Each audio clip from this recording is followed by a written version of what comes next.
Hey guys, this is Sprite from Conde Systems, and I had a request to do this video on how to change the colors of our CondeDesign images in Photoshop.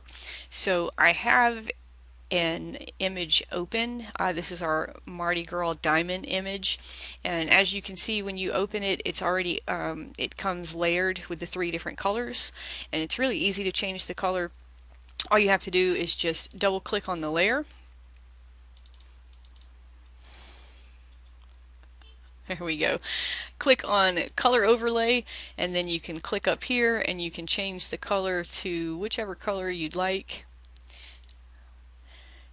Say OK and OK. So you can do it that way, or you can also do it one dot at a time by going here to your paint bucket tool, finding the color that you want, and then you can just make sure you have the layer selected, and then you can just click each individual one.